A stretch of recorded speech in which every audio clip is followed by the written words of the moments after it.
നമ്മുടെ സംസ്ഥാനത്ത് ഇന്ന് 13 പേര് പോസിറ്റീവായിരിക്കുകയാണ്. നെഗറ്റീവായതും 13 തന്നെയാണ്. ഇതിൽ കോട്ടയത്ത് 6, ഇടുക്കി 4, പാലക്കാട്, മലപ്പുറം, കണ്ണൂർ 1 വീതം. ഇതാണ് പോസിറ്റീവായവരുടെ ജില്ല തിരിച്ചുള്ള കണക്ക്. ഇതിൽ 5 പേര് തമിഴ്നാട്ടിൽ നിന്നുള്ളവരാണ്. ഒരാൾ വിദേശത്ത് വന്നതാണ്.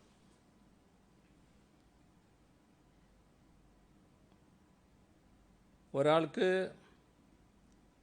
എങ്ങനെയാണ് എന്നത് പരിശോധിച്ചുകൊണ്ടിരിക്കുകയാണ്. എങ്ങനെയാണ് ബാധിച്ചത് എന്ന് പരിശോധിച്ചുകൊണ്ടിരിക്കുകയാണ്.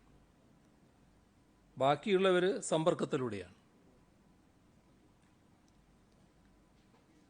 കണ്ണൂർ 6, കോഴിക്കോട് 4, തിരുവനന്തപുരം, എറണാകുളം, മലപ്പുറം 1 വീതം.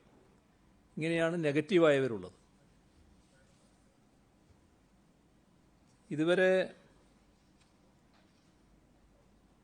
481 പേർക്കാണ് സംസ്ഥാനത്ത് രോഗം സ്ഥിരീകരിച്ചത്. അതിൽ 123 പേർ ഇപ്പോൾ ചികിത്സയിലാണ്. 20,301 പേരാണ് നിരീക്ഷണത്തിലുള്ളത്. 19,812 പേർ വീടുകളിലാണ്. 489 പേർ ആശുപത്രികളിലുമാണ്. ഇന്ന് മാത്രം 104 ആളുകൾ ആശുപത്രിയിലായിട്ടുണ്ട്. ഇതുവരെ 23,271 സാമ്പിളുകളാണ് പരിശോധനയ്ക്ക് അയച്ചത്. 22,537 എണ്ണം രോഗബാധയില്ല എന്ന് ഉറപ്പാക്കിയിട്ടുണ്ട്. ആരോഗ്യ പ്രവർത്തകർ, അതിഥി തൊഴിലാളികൾ, സാമൂഹ്യ സമ്പർക്കം കൂടുതലുള്ള വ്യക്തികൾ, ഇത്തരത്തിൽ മുൻഗണനാ ഗ്രൂപ്പുകളിൽ നിന്ന് 875 സാമ്പിളുകൾ ശേഖരിച്ച് പരിശോധനയ്ക്ക് അയച്ചു. അതിൽ 611 സാമ്പിളുകൾ നെഗറ്റീവായി റിസൾട്ട് വന്നിട്ടുണ്ട്. കോവിഡ് പരിശോധന വ്യാപകമാക്കണമെന്ന് തീരുമാനിച്ചിരുന്നു. അതിൻ്റെ ഭാഗമായി ഇന്നലെ 3056 സാമ്പിളുകൾ പരിശോധനയ്ക്ക് അയച്ചു. സംസ്ഥാനത്തെ ഹോട്ട്സ്പോട്ടുകളിൽ മാറ്റം വന്നിട്ടുണ്ട്. ഇതോടൊപ്പം തന്നെ റെഡ് സോണിലും മാറ്റം വരുത്തേണ്ട അവസ്ഥ വന്നിരിക്കുകയാണ്. നേരത്തെ പ്രഖ്യാപിച്ച 4 ജില്ലകൾ റെഡ് സോണായിട്ട് തന്നെ തുടരും. ഇന്നലെയും ഇന്നുമായി കോട്ടയത്തും ഇടുക്കിയും വർധനവാണ് വന്നുകൊണ്ടിരിക്കുന്നത്. അപ്പോൾ ആ സാഹചര്യത്തിൽ കോട്ടയവും ഇടുക്കിയും റെഡ് സോണായി പ്രഖ്യാപിക്കുകയാണ്.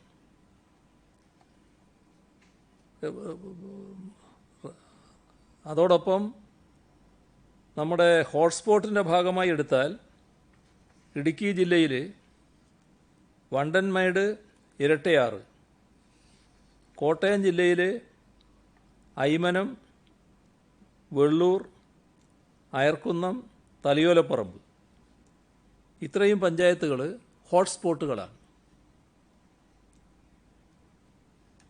ഇപ്പോൾ കോവിഡ് ബാധിച്ച് ആരും ചികിത്സയിലില്ലാത്തത് 4 ജില്ലകളിലാണ്. തിരുവനന്തപുരം, ആലപ്പുഴ, തൃശ്ശൂർ, വയനാട്. ഇന്ന്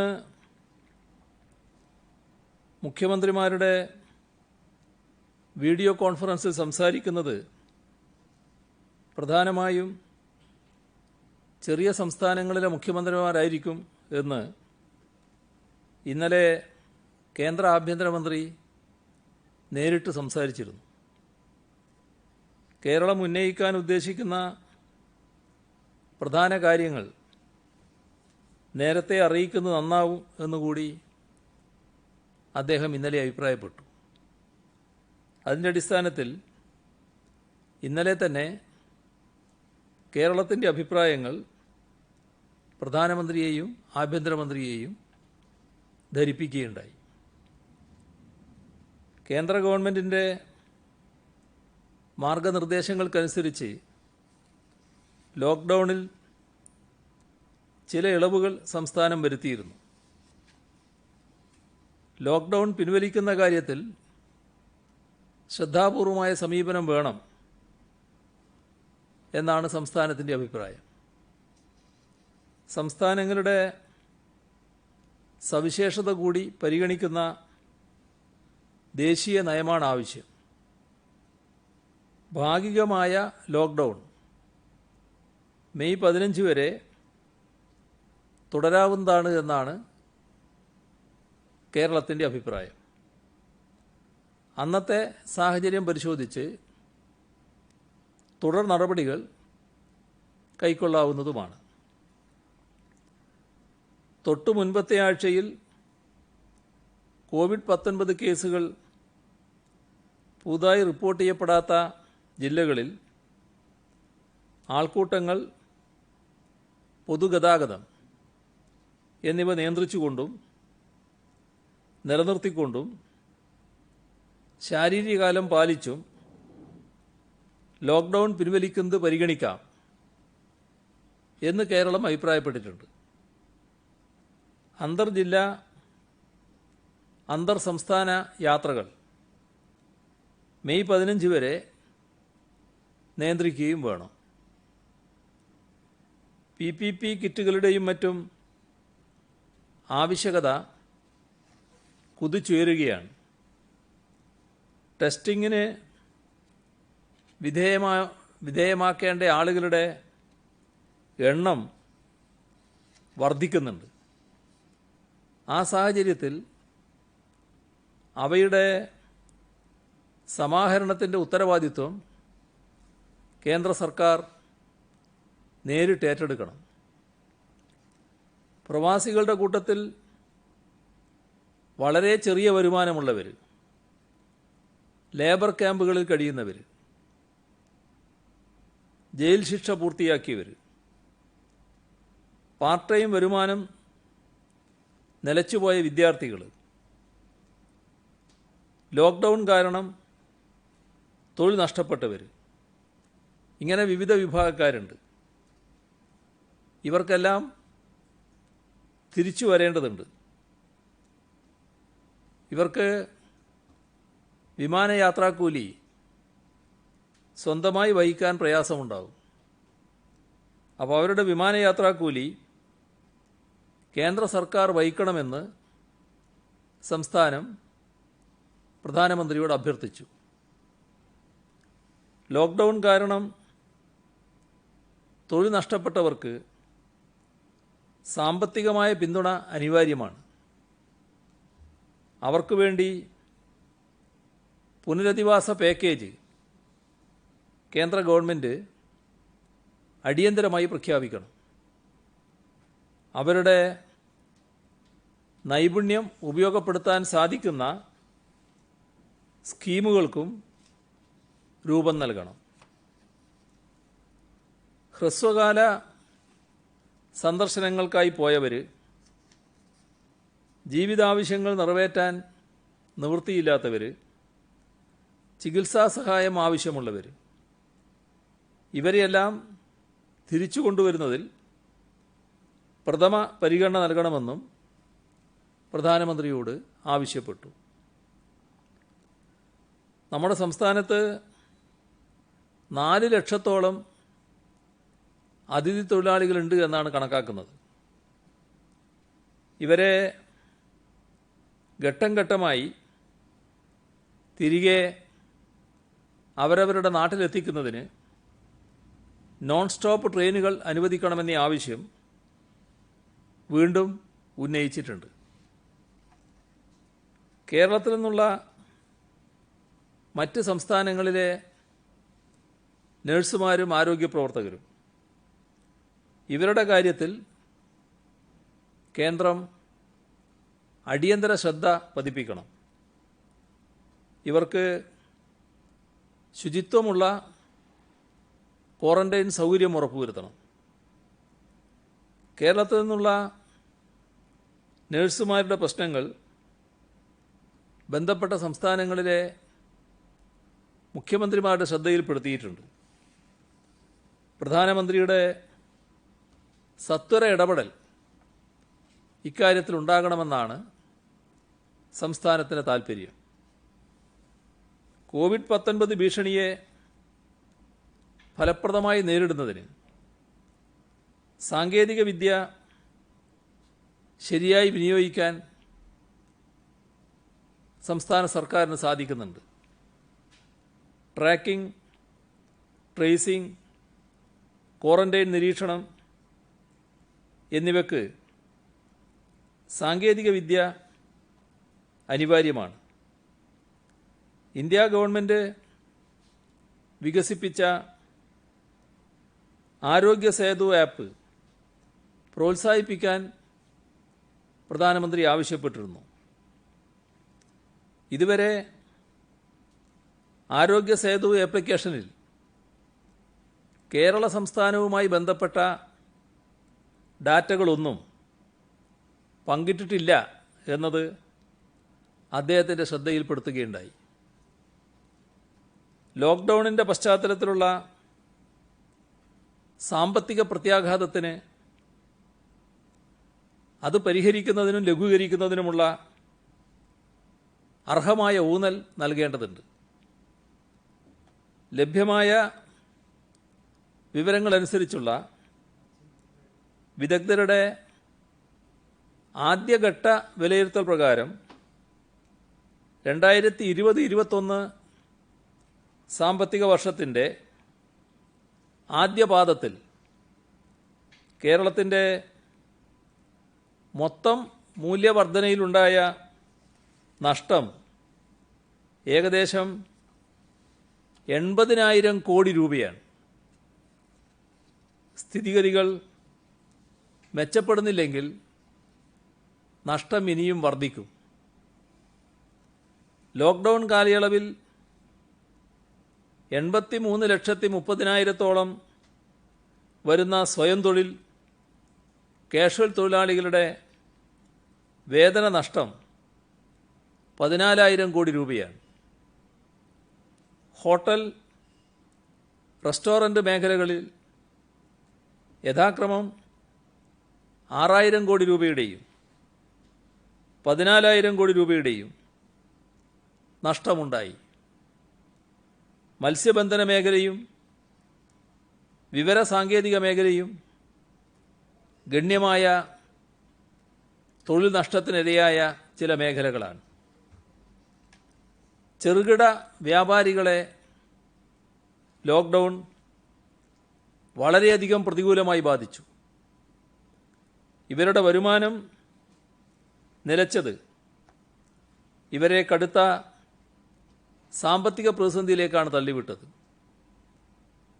ചെറുകിട വ്യാപാരികളിൽ മഹാഭൂരിഭാഗവും സ്വയം തൊഴിൽ വിഭാഗത്തിൽപ്പെട്ടവരാണ്. ഒരു സ്വയം തൊഴിലെന്ന മട്ടിലുള്ള ഒരു തൊഴിൽ മാത്രമാണത്. അതുകൊണ്ട് തന്നെ ചെറുകിട വ്യാപാരികൾക്ക് പ്രത്യേക പരിഗണന നൽകേണ്ടതുണ്ട്. ദേശീയ ദുരന്ത നിവാരണ ഫണ്ടിൻ്റെ കീഴിലുള്ള ഒരു പാക്കേജിലൂടെ ഇവരെ കേന്ദ്ര സർക്കാർ പിന്തുണക്കണം. അസംഘടിത മേഖലയിൽ തൊഴിലെടുക്കുന്നവരുടെ നിലനിൽപ്പിന് ദേശീയ തലത്തിൽ വരുമാന സഹായ പദ്ധതി നടപ്പാക്കണം. ലോക്ക്ഡൗൺ കാര്യമായി ബാധിച്ച ചെറുകിട വ്യാപാരികൾക്ക് 2 ലക്ഷം മുതൽ 5 ലക്ഷം രൂപ വരെ വായ്പ അനുവദിക്കണം. ഈ വായ്പയുടെ പലിശ ആശ്വാസ നടപടിയായി കേന്ദ്രം വഹിക്കണം. തൊഴിൽ സംരംഭങ്ങളിലെ തൊഴിൽ നിലനിർത്തുന്നതിന് ഇവയ്ക്കാവശ്യമായ സബ്സിഡി നൽകണമെന്ന അഭ്യർത്ഥനയും പ്രധാനമന്ത്രിക്ക് മുന്നിൽ വെച്ചു. ലോക്ക്ഡൗൺ നടപടികൾ മൂലം ചെറുകിട വ്യവസായങ്ങൾക്ക് വലിയ തോതിലുള്ള നഷ്ടമാണ് സംഭവിച്ചത്. ഇവ നികത്താൻ കുറഞ്ഞ പലിശ നിരക്കിൽ കൂടുതൽ പണമിടപാട് ഈ മേഖലയിൽ നടക്കണമെന്നാണ് വിദഗ്ധാഭിപ്രായം. നിലവിലെ ലോണുകൾക്ക് 50% പലിശ ഇളവ് നൽകണം. ചെറുകിട സ്ഥാപനങ്ങളിലെ തൊഴിലാളികൾക്ക് ESI വേതനം നൽകുന്നതിനുള്ള നടപടികൾ സ്വീകരിക്കണം. EPF-ലേക്ക് വിഹിതം കൊടുക്കേണ്ട പരിധി 15,000-ൽ നിന്നും 25,000-ആയി ഉയർത്തണം. സംസ്ഥാനങ്ങൾക്കുള്ള ഭക്ഷ്യധാന്യങ്ങളുടെയും പയർവർഗ്ഗങ്ങളുടെയും സപ്ലൈ ആവശ്യമായ രീതിയിലുണ്ടെന്ന് ഉറപ്പുവരുത്തണം. നാഫെഡും അതുപോലുള്ള മറ്റ് ഏജൻസികളും ഇക്കാര്യത്തിൽ അനുകൂലമായ നിലപാടെടുക്കണമെന്നും പ്രധാനമന്ത്രിയോട് അഭ്യർത്ഥിച്ചു. കോവിഡ്-19 ബാധയും തുടർന്ന് ലോക്ക്ഡൗണും വന്ന ഘട്ടത്തിൽ നാം അഭിമുഖീകരിക്കുന്ന ഏറ്റവും ഗുരുതരമായ വിഷയം പ്രവാസികളുടേതാണ്. അവർ സുരക്ഷിതമായിരിക്കുക എന്നതാണ് നമ്മുടെ മുന്തിയ പരിഗണന. പ്രവാസികളെ തിരിച്ചു കൊണ്ടുവരാൻ നിരന്തരം നടത്തുന്ന ശ്രമങ്ങൾ എല്ലാവർക്കും അറിയാമല്ലോ. അതിന് ഫലമുണ്ടാകും എന്നാണ് കരുതുന്നത്. അതുമായി ബന്ധപ്പെട്ട് പ്രവാസ ലോകത്തെ പ്രമുഖ മലയാളികളുമായി ഇന്നലെയും ആശയവിനിമയം നടത്തിയിരുന്നു.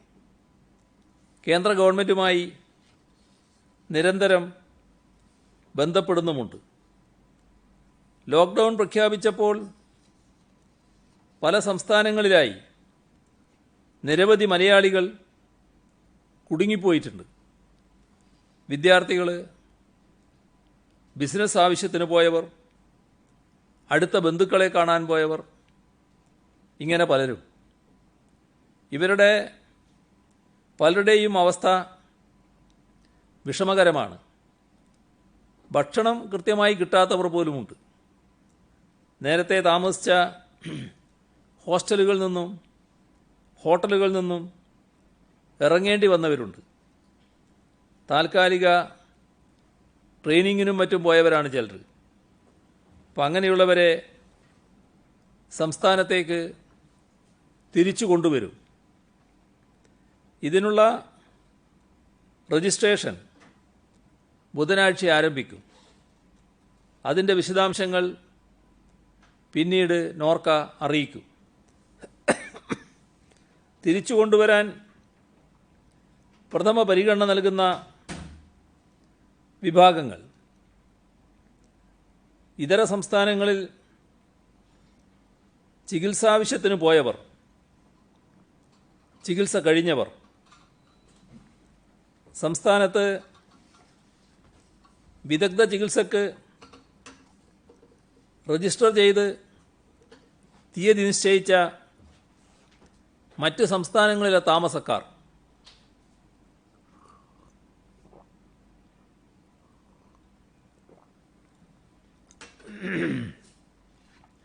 പഠനാവശ്യത്തിന് മറ്റ് സംസ്ഥാനങ്ങളിലേക്ക് പോയി പഠനം പൂർത്തീകരിച്ചവർ,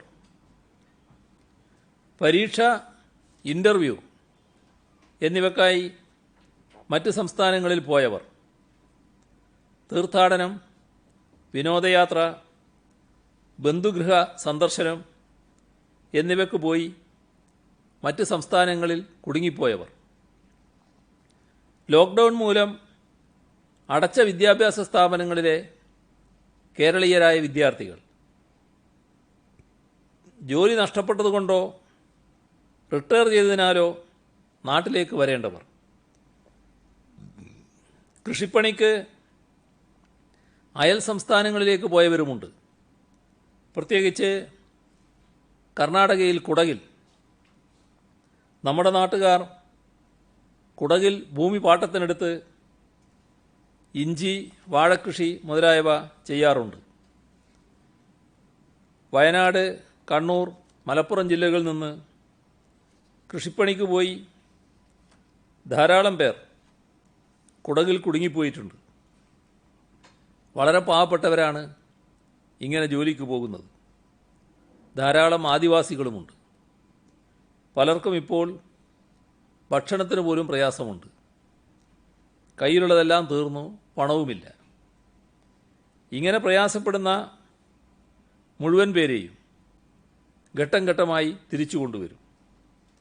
കർണാടകത്തിൽ മാത്രമല്ല, മറ്റ് സംസ്ഥാനങ്ങളിൽ സമാന സാഹചര്യങ്ങളിൽ പെട്ടുപോയവരെയും തിരികെ കൊണ്ടുവരും.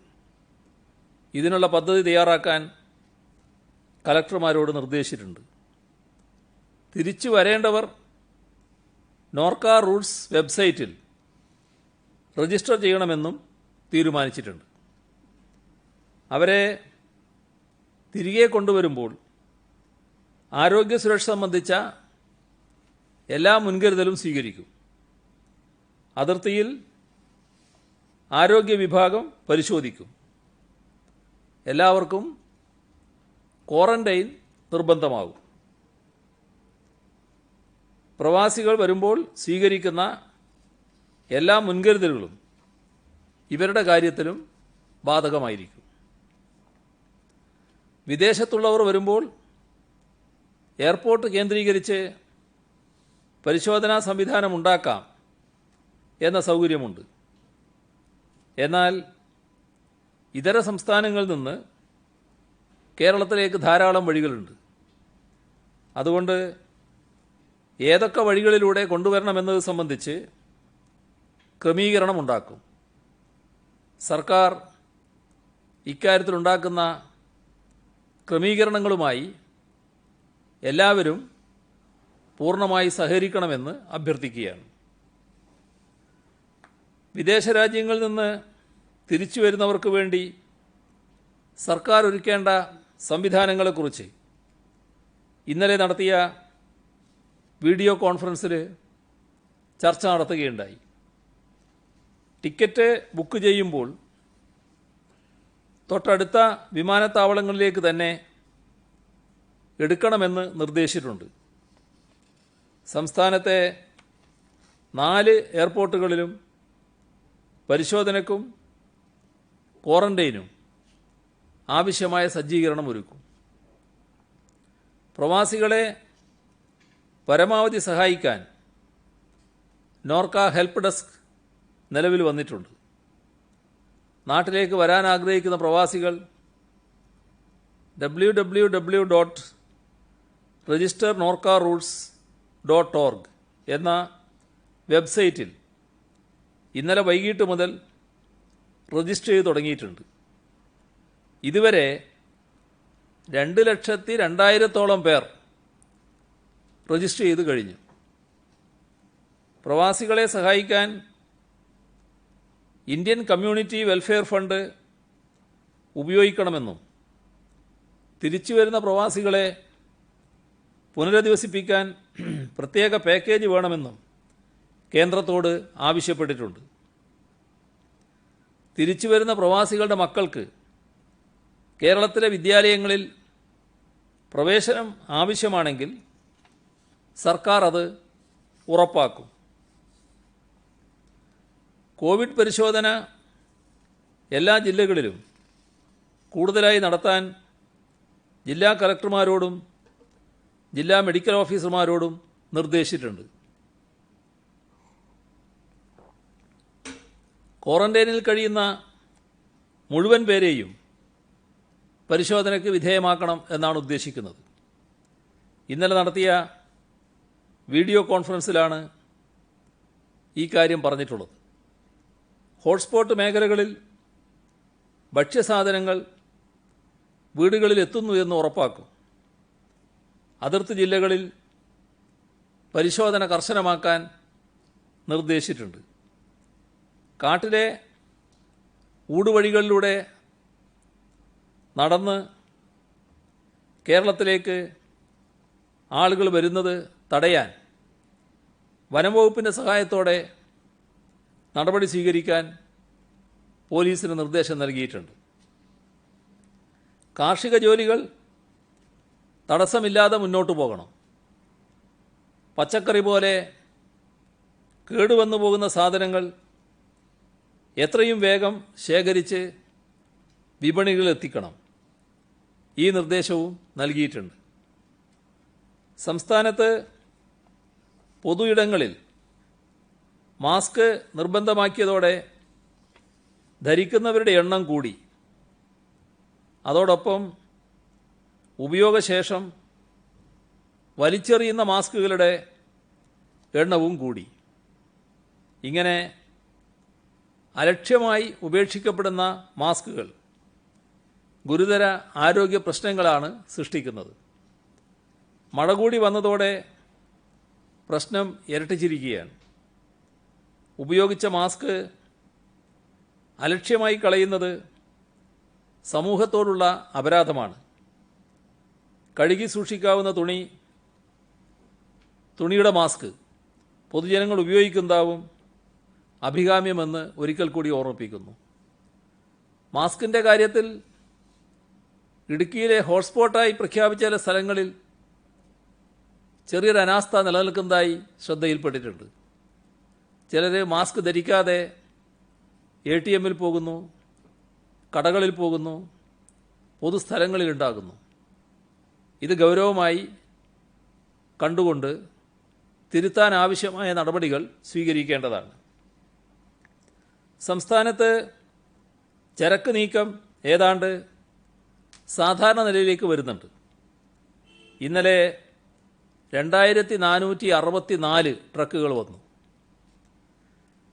സംസ്ഥാനത്ത് തദ്ദേശ സ്വയംഭരണ സ്ഥാപനങ്ങളുടെ കീഴിൽ ആരോഗ്യവകുപ്പിൻ്റെ മേൽനോട്ടത്തിൽ 1200 പാലിയേറ്റീവ് കമ്മ്യൂണിറ്റി നഴ്സുമാർ പ്രവർത്തിക്കുന്നുണ്ട്. രോഗബാധിതർ, കിടപ്പ് രോഗികൾ, പരിചരണം ലഭിക്കാത്ത വയോജനങ്ങൾ തുടങ്ങിയവരെ അവരുടെ വീടുകളിൽ ചെന്ന് അവർക്ക് വേണ്ട സേവനം ലഭ്യമാക്കുന്ന പ്രവർത്തനങ്ങളാണ് ഇവർ നടത്തിവരുന്നത്. ഇവരുടെ സേവനം പ്രത്യേകം എടുത്തു പറയേണ്ടതായിട്ടുണ്ട്. കോവിഡ് കാലത്തെ നിയന്ത്രണങ്ങൾ കാരണം വിവാഹങ്ങൾ മാറ്റിവെച്ച ആരോഗ്യ പ്രവർത്തകരെക്കുറിച്ചും ലളിതമായി വിവാഹം നടത്തിയവരെക്കുറിച്ചും വിവാഹത്തിന് നീക്കിവെച്ച ചെലവിൽ ഒരു ഭാഗം ദുരിതാശ്വാസ നിധിയിലേക്ക് സംഭാവന നൽകിയവരെക്കുറിച്ചും വാർത്തകളുണ്ട്. വിവാഹിതരായവർക്ക് ആശംസകൾ നേരുന്നു. വിവാഹം മാറ്റിവെച്ചവർക്ക് എത്രയും വേഗം വിവാഹിതരാവാൻ കഴിയട്ടെ എന്ന് ആശംസിക്കുന്നു. ബസവേശ്വരൻ്റെ 889 ജയന്തി ഏപ്രിൽ 26 കോവിഡിൻ്റെ പശ്ചാത്തലത്തിൽ ഈ വർഷത്തെ ആഘോഷങ്ങൾ വേണ്ടെന്ന് വെക്കാനും ഒരു മാസം രക്തദാന മാസമായി ആചരിക്കാനും തീരുമാനിച്ചതായി ഓൾ ഇന്ത്യ വീരശൈവ മഹാസഭ അറിയിച്ചിട്ടുണ്ട്. ജയന്തി ദിനത്തിൽ കമ്മ്യൂണിറ്റി കിച്ചണുകളിലേക്ക് പച്ചക്കറി, പലവ്യഞ്ജന സാധനങ്ങളും നൽകിയിട്ടുണ്ട്. അതിനെ വീരശൈവ മഹാസഭയെ അഭിനന്ദിക്കുന്നു. അധ്യാപക സംഘടനയായ KSTA 24 ലക്ഷം രൂപ വില വരുന്ന 4000 PPE കിറ്റുകൾ ആരോഗ്യവകുപ്പിന് കൈമാറി. 6 ദിവസം ശമ്പളം മാറ്റിവെക്കാൻ സർക്കാർ ഇറക്കിയ ഉത്തരവ് കത്തിക്കാൻ ആഹ്വാനം നൽകിയ അധ്യാപക സംഘടനയുടെ സെക്രട്ടറി ഹെഡ്മാസ്റ്ററായ തിരുവനന്തപുരം പോത്തങ്കോട് GUP സ്കൂളിൽ ഇന്ന് എല്ലാവരും ശ്രദ്ധിക്കേണ്ട ഒരു സംഭവമുണ്ടായി. ആ വിദ്യാലയത്തിലെ കൊച്ചുകുട്ടികൾ തങ്ങൾക്ക് വിഷുക്കൈ നീട്ടമായും സക്കാത്തായും കിട്ടിയതും സമ്പാദ്യ കൊടുക്കയിൽ നിക്ഷേപിച്ചതുമായ 10,000-ലധികം രൂപ ദുരിതാശ്വാസ നിധിയിലേക്ക് സംഭാവന ചെയ്തു. പാലക്കാട് ആലത്തൂരിലെ സഹകരണ സ്ഥാപനങ്ങൾ, പഞ്ചായത്തുകൾ, നാട്ടുകാർ എന്നിവർ ചേർന്ന് 97,72,151 രൂപ നൽകിയുണ്ടായി. ധർമ്മടം സർവീസ് സഹകരണ ബാങ്ക് 25,25,000 രൂപ നൽകി. കേരളത്തിലെ റെയിൽവേ ലോക്കോ പൈലറ്റുമാർ 38,20,000 രൂപ നൽകി. ചോറോട് സർവീസ് സഹകരണ ബാങ്ക് 41,21,415 രൂപ നൽകി. Calicut university employees housing cooperative society 25 ലക്ഷം രൂപ നൽകി. എടച്ചേരി സർവീസ് സഹകരണ ബാങ്ക് 25 ലക്ഷം രൂപ. Kerala Sahitya Akademi vice chairperson doctor Khadeeja Mumtaz അവർക്ക് പ്രതിമാസം ഓണറേറിയമായി ലഭിക്കുന്ന 10,000 രൂപയും അവശേഷിക്കുന്ന കാലയളവിലേക്കുള്ള ഓണറേറിയവും. വിരമിച്ച എയ്ഡഡ് കോളേജ് അധ്യാപകരുടെ കൂട്ടായ്മ സാന്ത്വം 23 ലക്ഷം രൂപ. കൊല്ലം ഐമൺ ജേക്കബ് ഇടിക്കുള പരപ്പാടിയിൽ 2 ലക്ഷം രൂപ. മെൽബണിൽ നഴ്സായും നഴ്സിംഗ് ടീച്ചറായും സേവനമനുഷ്ഠിക്കുന്ന ആലപ്പുഴ സ്വദേശി അജിതകുമാരി 1 ലക്ഷം. കേരള വിഷൻ ഓപ്പറേറ്റേഴ്സ് സംസ്ഥാന കമ്മിറ്റി 15,70,000 രൂപ.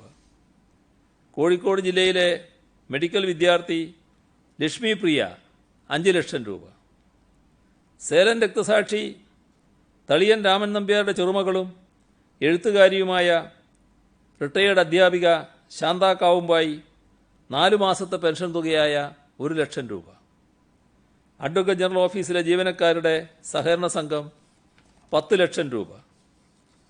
Vadakara block employees society 10 lakh രൂപ. പത്തനാപുരം മണ്ഡലത്തിലെ ഇളമ്പൽ സർവീസ് സഹകരണ ബാങ്ക് 8 ലക്ഷം രൂപ. Dubai Cochin empire lions club 6 lakh രൂപ. സംസ്ഥാന higher education council vice chairman doctor Rajan Gurukkal 1 lakh രൂപ. വികലാംഗ കമ്മീഷണർ ഡോക്ടർ ഹരികുമാർ തൻ്റെ 1 മാസത്തെ ശമ്പളത്തിന് പുറമെ 1 ലക്ഷം രൂപ കൂടി. തിരുവനന്തപുരം മെഡിക്കൽ കോളേജ് അലൂമിനി അസോസിയേഷൻ 2 ലക്ഷം രൂപ. Kerala khadi and village industries board secretary Shri Ratheesh 1 lakh രൂപ. Secretariat staff housing cooperative society limited 5 lakh രൂപ. കുന്നമംഗലം കുളിമാട് എറക്കോടൻ ബിസിനസ് ഗ്രൂപ്പ് 1 ലക്ഷം രൂപ.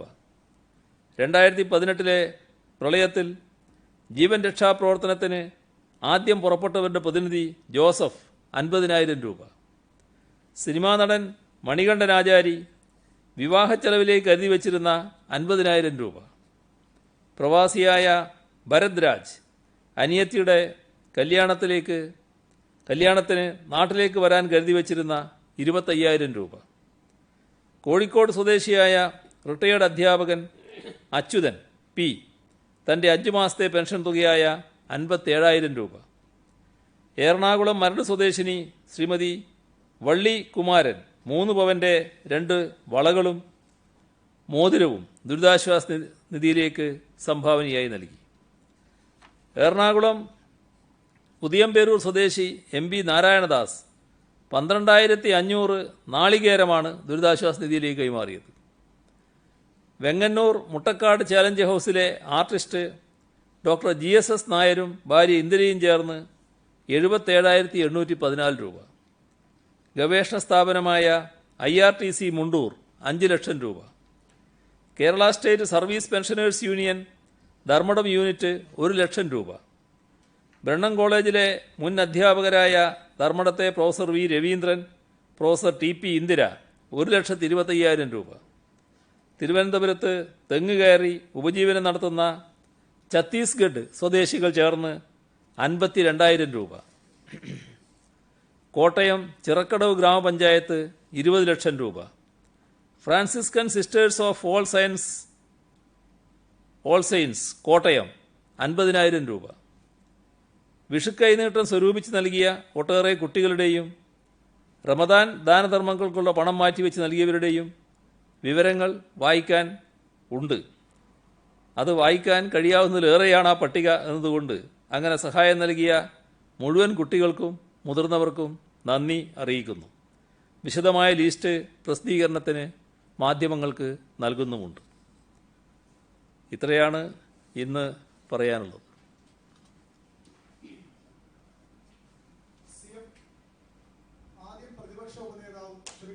മുസ്ലിം ലീഗ് നേതാവും പിന്നീട് കഴിഞ്ഞ പ്രതിപക്ഷ നേതാവ് രമേശ് ചെന്നിത്തല ഒരു ആരോപണം, ഒരു ആശങ്കയായിട്ട് മുന്നോട്ട്, അതായത് ഈ പോസിറ്റീവ് കേസുകൾ അറിഞ്ഞാലും അത് ബന്ധപ്പെട്ട മെഡിക്കൽ ഓഫീസറെയോ അവിടുത്തെ ഡോക്ടർമാരെയോ അറിയിക്കാതെ മുഖ്യമന്ത്രിയുടെ വാർത്താ സമ്മേളനം വരെ വിവരം പിടിച്ചു വയ്ക്കുന്നു. അത്രയും സമയം അവർക്ക് ചികിത്സ നിഷേധിക്കുന്നു. അതുകൊണ്ട് തന്നെ അവർ മറ്റുള്ള സമ്പർക്കത്തിൽ എത്താനുള്ള അവസരം ഉണ്ടാക്കുന്നു. എന്താണ് ഇതിന്റെ വാസ്തവം? ഇത്തരത്തിൽ മുഖ്യമന്ത്രിയുടെ വാർത്താ സമ്മേളനം വരെ ഈ വിവരം സർക്കാർ പിടിച്ചു തടഞ്ഞു വയ്ക്കുന്നു. ഇതൊരു പഴകിയ ആരോപണമാണ്. എന്താണ് ഇപ്പോൾ പുതുതായിട്ട് വരാൻ കാരണമെന്നറിയില്ല. ഇത് നേരത്തെ ഇങ്ങനൊരു ആക്ഷേപം ഇവർ തന്നെ ചിലർ ഉന്നയിച്ചിരുന്നു. അതിൽ അന്ന് തന്നെ വ്യക്തമാക്കിയതാണ് ഒരു വസ്തുതയുമില്ല എന്നുള്ളത്. ഇതിൽ കാണേണ്ടത് റിസൾട്ട് വന്ന ഉടനെ ബന്ധപ്പെട്ടവരെ ആ വിവരം അറിയിക്കും. പത്രസമ്മേളനത്തിൽ നാടാകെ അറിയാനുള്ള വിവരങ്ങൾ പറയുകയാണ്. അതും ഈ ബന്ധപ്പെട്ടവരെ വിവരം അറിയിക്കുന്നതിനും തമ്മിൽ വ്യത്യാസമില്ല. പത്രസമ്മേളനത്തിൽ പറഞ്ഞതിന് ശേഷമല്ല ബന്ധപ്പെട്ടവർ അറിയുന്നത്. അതുകൊണ്ട് തന്നെ അത്തരത്തിൽ ഒരു പ്രശ്നമേ നമ്മുടെ നാട്ടിൽ നിലനിൽക്കുന്നില്ല.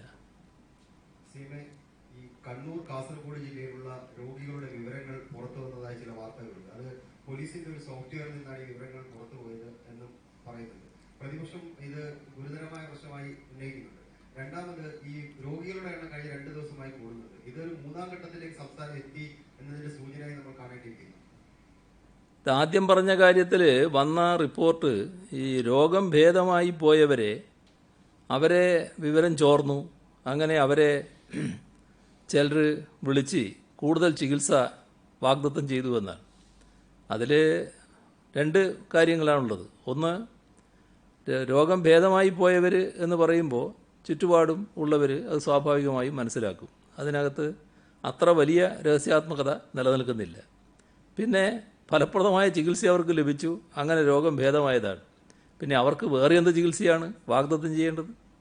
അപ്പോൾ അങ്ങനെയുള്ള ആ കാര്യങ്ങൾ എന്താണ് ഇത്തരത്തിൽ വരാനിടയായത് എന്നതിനെക്കുറിച്ച് തന്നെ പരിശോധിക്കേണ്ടതായിട്ടുണ്ട്.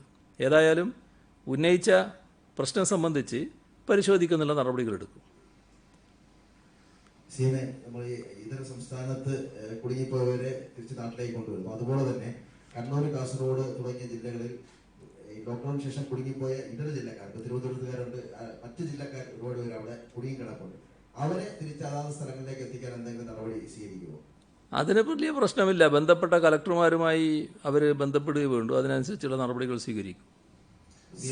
ഈ കേരളത്തിന് നേരത്തെ ICMR കൈമാറിയ കിറ്റുകളിൽ, റാപ്പിഡ് ടെസ്റ്റിനുള്ള കിറ്റുകളിൽ, ആ കിറ്റുകൾ ഗുണനിലവാരം കുറഞ്ഞതാണ്, അതുകൊണ്ട് അത് ഉപയോഗിക്കേണ്ട എന്നുള്ള നിർദ്ദേശം നൽകിയിട്ടുണ്ടോ? അങ്ങനെ ഒരു നിർദ്ദേശം നൽകിയിട്ടുണ്ടോ? ഗുണനിലവാരം കുറഞ്ഞ കിറ്റുകളാണ് ICMR കേരളത്തിന് 12,480 കിറ്റുകൾ തന്നത്.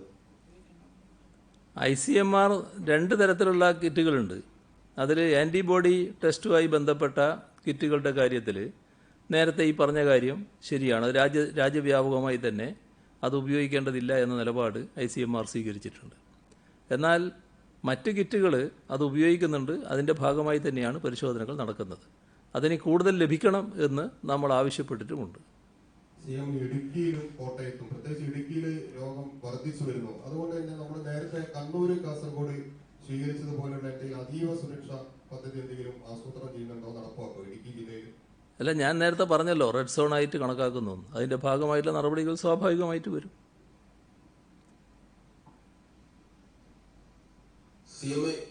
ഈ കുടകിൽ കുടുങ്ങിയിട്ടുള്ള കർഷകരെ തിരികെ നാട്ടിലെത്തിക്കാൻ എന്തൊക്കെ മാർഗനിർദ്ദേശങ്ങളാണ് സർക്കാർ സ്വീകരിച്ചിട്ടുള്ളത്?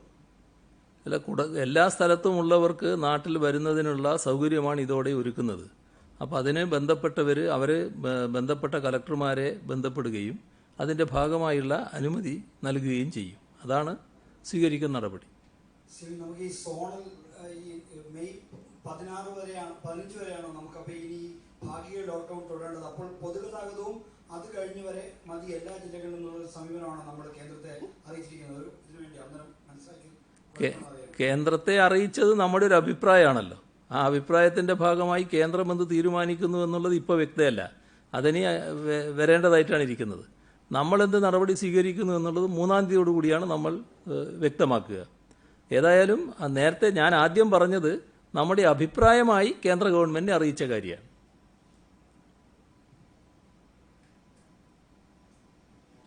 ശബ്ദം കേൾക്കുന്നില്ല, മൈക്ക് വർക്ക് ചെയ്യുന്നില്ല. അത്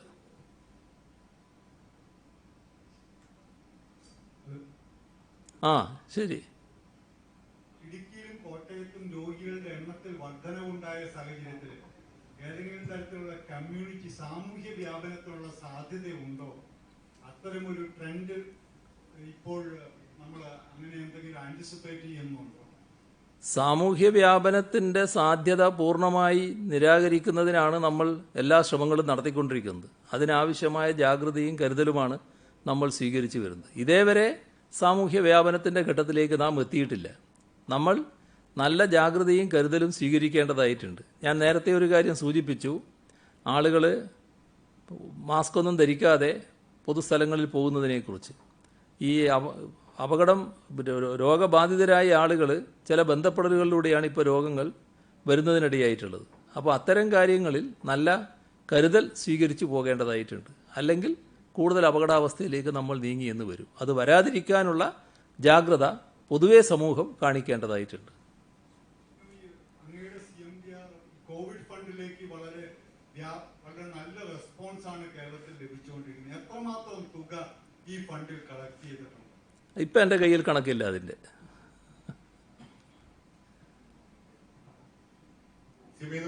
പ്രധാനമന്ത്രി ജൂൺ ജൂലൈ മാസങ്ങളിൽ വ്യാപകമായ രീതിയിൽ രോഗം പടരാനുള്ള ഒരു സാഹചര്യം ഉണ്ട് എന്നൊരു കമന്റ് പറയുകയുണ്ടായി. സംസ്ഥാനത്ത് അത്തരത്തിൽ ഏതെങ്കിലും സാഹചര്യം നിലനിൽക്കുന്നുണ്ടോ? ഇതുമായി ബന്ധപ്പെട്ടുള്ള ഒട്ടേറെ കണക്കുകൂട്ടലുകളുണ്ട്, കാരണം വിലയിരുത്തലുകളുണ്ട്. ഒരു ഘട്ടത്തിൽ ഇത് കൂടുതൽ വ്യാപകമായേക്കാം എന്ന കണക്കുകളും നമ്മുടെ വിദഗ്ധരുടെ മുന്നിലുണ്ട്. അതെല്ലാമായി ബന്ധപ്പെട്ടുള്ള ജാഗ്രത തന്നെയാണ് എല്ലായിടങ്ങളിലും സ്വീകരിച്ചു വരുന്നത്. നമ്മളും അതിൻ്റെ ഭാഗമായി തന്നെയുള്ള ജാഗ്രതയോടെയുള്ള നടപടികളാണ്, കരുതലുകളാണ് സ്വീകരിക്കുന്നത്. CMA, ഈ കോവിഡിന് പുറത്തുള്ള ഒരു ചോദ്യമാണ്. പ്രധാനമായും ഇപ്പോൾ കമലിനെതിരെ, ചലച്ചിത്ര അക്കാദമി ചെയർമാൻ കമലിനെതിരെ ഇപ്പോൾ ഒരു ആക്ഷേപം ഉയർന്നു വന്നിട്ടുണ്ട്. ഒരു വക്കീൽ നോട്ടീസ് അയച്ചതാണ്. ഒരു യുവ നടിയെ പീഡിപ്പിക്കാൻ ശ്രമിച്ചു എന്ന തരത്തിലുള്ള ഒരു വക്കീൽ നോട്ടീസ് പുറത്തായിട്ടുണ്ട്. അത് അങ്ങയുടെ ശ്രദ്ധയിൽപ്പെട്ടിട്ടുണ്ടോ? ഏതെങ്കിലും തരത്തിലുള്ള നടപടി അക്കാദമി ചെയർമാൻ സ്ഥാനത്ത് നിന്ന് മാറ്റാനുള്ള ഏതെങ്കിലും നടപടി ഉണ്ടാവുമോ? ഇങ്ങനെ ഒരു ആക്ഷേപം വരുന്ന സാഹചര്യത്തിൽ, ഈ വക്കീൽ നോട്ടീസ് പുറത്തു വന്ന സാഹചര്യം നിങ്ങൾ പറഞ്ഞപ്പോഴാണ് ഞാനിപ്പോൾ അറിയുന്നത്. എനിക്കറിയില്ല അതിനെപ്പറ്റി. ഇന്നിപ്പം ഒരാൾക്ക് എവിടെ നിന്നാണ് രോഗം വന്നതെന്ന് അറിയില്ല. പക്ഷെ കഴിഞ്ഞ ഒരാഴ്ച ഇതേപോലെ 9, അപ്പം മൊത്തത്തിൽ 10 കേസുകളുടെ എവിടെ നിന്നാണ് വന്നതിന്റെ ഉറവിടം കണ്ടെത്താനായില്ല. അത് കുറെ കൂടി ആശങ്ക ഉണ്ടാക്കുന്നതല്ല. ഇത്തരം കേസുകൾ നമ്മൾ പ്രത്യേകമായിട്ട് പഠിക്കുമോ? അങ്ങനെ എന്തെങ്കിലും ഒരു നിർദ്ദേശമോ മറ്റോ ഉണ്ടോ?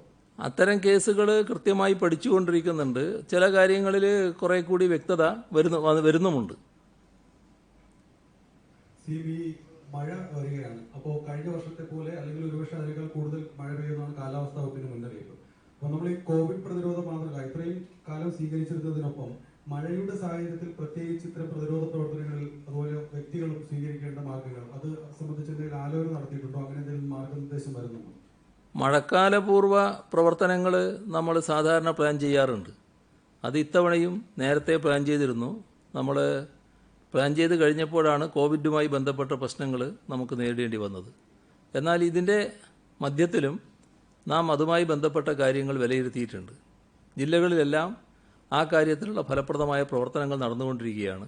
തദ്ദേശഭരണ സ്ഥാപനങ്ങളും മറ്റും അതിന് ഫലപ്രദമായി നേതൃത്വവും കൊടുക്കുന്നുണ്ട്. ഒരു നല്ല പ്രവർത്തനം നടക്കും എന്ന് തന്നെയാണ് പ്രതീക്ഷിക്കുന്നത്. നല്ല രീതിയിൽ ശുചീകരണം നടക്കുക, വെള്ളക്കെട്ടുകൾ ഒഴിവാക്കി നിർത്തുക. ഇപ്പോഴാണെങ്കിൽ നദികളും കായലുകളും എല്ലാ തോടുകളും മറ്റും എക്കലുകളുണ്ടെങ്കിൽ അതൊക്കെ നീക്കം ചെയ്യുക. ഇങ്ങനെയെല്ലാമുള്ള ഒട്ടേറെ നടപടികൾ ഇതിൻ്റെ ഭാഗമായി സ്വീകരിച്ചു പോകുന്നുണ്ട്.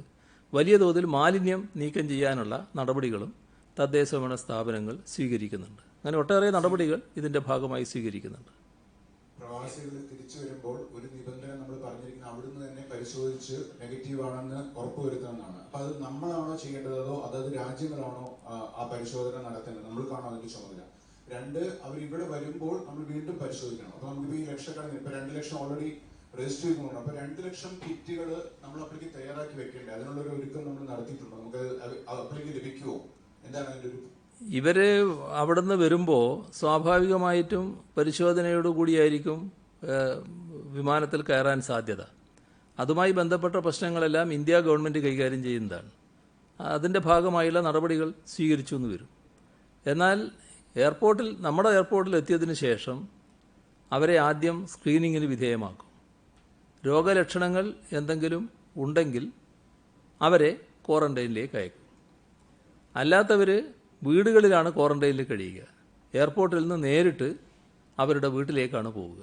ആ വീടുകളിൽ ക്വാറന്റൈനിൽ കഴിയാണ് വേണ്ടത്. ഇത്തരം ആളുകൾ മുഴുവനായിട്ട് വരുമ്പോൾ അതിനാവശ്യമായ പരിശോധനാ സംവിധാനവും നമ്മൾ ഒരുക്കും. അത് ഇന്ത്യ ഗവൺമെൻറ്റിനോട് കൂടുതൽ സാമഗ്രികൾ വേണമെന്ന് നമ്മൾ ഇപ്പം തന്നെ ആവശ്യപ്പെട്ടിട്ടുണ്ട്.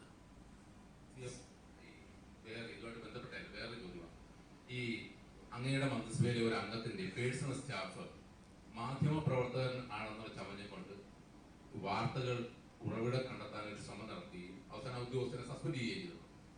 അങ്ങനെ ചെയ്യുന്നതിനകത്തുള്ള ഒരു ന്യായീകരണം അല്ല, എന്താ പ്രശ്നം നിനക്കറിയില്ല. അത് പ്രശ്നമായിട്ട് വരുമ്പോൾ നമുക്കത് പരിശോധിക്കാം. ഇപ്പം എനിക്കറിയില്ല അതിനെപ്പറ്റി.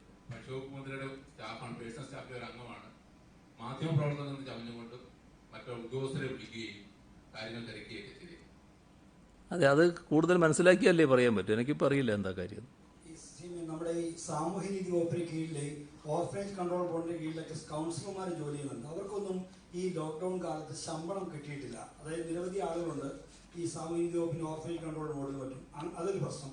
മറ്റൊന്ന്, ഈ ലോക്ക്ഡൌൺ കഴിഞ്ഞപ്പോൾ നമ്മുടെ സിമന്റ് വ്യാപാര കടകളൊക്കെ തുറന്നെങ്കിലും വലിയ തോതിലുള്ള വിലക്കയറ്റം ഉണ്ടെന്നാണ് ഈ നിർമ്മാണം നടത്തുന്ന ഈ ആളുകളിൽ നടത്തുന്ന പരാതി. ഈ രണ്ട് കാര്യങ്ങളൊന്ന് പരിശോധിക്കും. ശമ്പളമുള്ളവർക്കെല്ലാം കൊടുക്കുന്ന നടപടി സ്വീകരിക്കും. അതിലൊരു ആശങ്കയും ഉണ്ടാകേണ്ടതില്ല. സിമൻറ്റുമായി ബന്ധപ്പെട്ട കാര്യങ്ങൾ നേരത്തെ വ്യക്തമാക്കിയതാണല്ലോ. നിർമ്മാണ പ്രവർത്തനങ്ങളുമായി ബന്ധപ്പെട്ട് ആവശ്യമായ നടപടികൾ സ്വീകരിക്കുന്നുണ്ട്. സിമൻറ്റ് കടകളിൽ സിമൻറ്റ് മാറ്റിയിടാനും മറ്റും ഒന്ന് മാറ്റിയിടുക, അത്തരം നടപടികൾ അനുമതി നേരത്തെ നൽകിയിട്ടുമുണ്ട്. അപ്പോൾ നമുക്ക് ബാക്കി ഒരു കാര്യം കൂടെ, ഈ ഡേറ്റ ചോർച്ചയായിട്ട് ബന്ധപ്പെട്ട് പ്രതിപക്ഷം ഉന്നയിച്ച ആരോപണങ്ങളെല്ലാം ശരിവെക്കുന്നതല്ലേ ഇന്നുണ്ടായ കാര്യങ്ങൾ? അത് അസാമാന്യമായ ഈ കട്ടി കാരണം പറയുന്നതാണ്. സാധാരണ നിലക്ക് അങ്ങനൊരു അവകാശവാദം ഉന്നയിക്കാനേ കഴിയില്ല. അതിന് സാധാരണ കട്ടി പോരാ, ആ വലിയ കട്ടിയുള്ളത് കൊണ്ട് പറഞ്ഞുകൊണ്ടിരിക്കുന്നതാണ്. അതിനുവേണ്ടി ഒന്നും പറയാൻ പറ്റില്ല. കാരണം ഇത് യാഥാർത്ഥ്യമൊന്നും കണ്ടില്ല എന്നടിക്കാൻ ഇതുപോലെയുള്ള പൊതുപ്രവർത്തകർക്ക് കഴിയുന്നുവെന്ന് വന്നാൽ ഒന്നും നമുക്ക് ചെയ്യാൻ കഴിയില്ല. യഥാർത്ഥത്തിൽ സർക്കാരിൻ്റെ നിലപാട് മുഴുവൻ ഹൈക്കോടതി അംഗീകരിച്ചു എന്നുള്ളതാണ് നമുക്ക് കാണാൻ സാധിക്കുക. അതാണ് വസ്തുത. അതിൻ്റെ മറ്റു കൂടുതൽ കാര്യങ്ങളിലേക്ക് ഇപ്പോൾ പോകേണ്ടതില്ല. ബാക്കി സമ്മേളനം അവസാനിപ്പിച്ചപ്പോൾ സിഎം പറഞ്ഞിരുന്നത് സ്പ്രിംഗ്ലറിന്റെ വിധി അത് ഇപ്പോഴാണ് വിധി പകർപ്പ് കിട്ടിയത്, അത് വായിച്ചതിന് ശേഷം പിന്നീട് പ്രതികരിക്കാമെന്നാണ്. അപ്പോൾ അതേക്കുറിച്ച് അത് നേരത്തെ വന്ന കാര്യങ്ങൾ തന്നെയാണ് ആ വിധിയിലുള്ളത്. അതിനകത്ത് നേരത്തെ നമ്മൾ മനസ്സിലാക്കിയ കാര്യങ്ങൾ തന്നെയാണ് വിധിയിലുള്ളത്. അതിനെന്തെങ്കിലും കൂട്ടിച്ചേർക്കലോ ഒഴിവാക്കലുകളോ ഉണ്ടായിട്ടില്ല. വിധി അതേപടി തന്നെയാണ് വന്നത്. അത് അതേ നിലക്ക് തന്നെയാണ് നിലനിൽക്കുന്നത്. അതുമായി ബന്ധപ്പെട്ടുള്ള പരാമർശം നേരത്തെ നടത്തിയിട്ടുമുണ്ട്. നമുക്ക് റമദാന്റെ ആ സമയത്ത് കുറച്ച് നേരത്തെ അവസാനിപ്പിക്കുക എന്ന് പറഞ്ഞത് അത് നമ്മൾ പാലിക്കാം.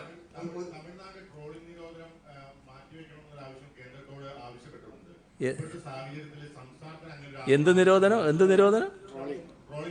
ട്രോളിംഗ് നിരോധനം തുടരണം എന്നാണ് സംസ്ഥാനത്തിൻ്റെ നിർബന്ധ നിലപാട്.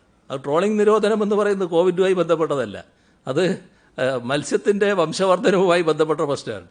അപ്പോൾ ആ കുഞ്ഞുങ്ങളെ ഇപ്പോൾ പിടിക്കാൻ പറ്റില്ല. അത് തുടരണം തന്നെയാണ് സംസ്ഥാനത്തിൻ്റെ അഭിപ്രായം. ബാക്കി കാര്യങ്ങൾ നമുക്ക് നാളെയാകാം.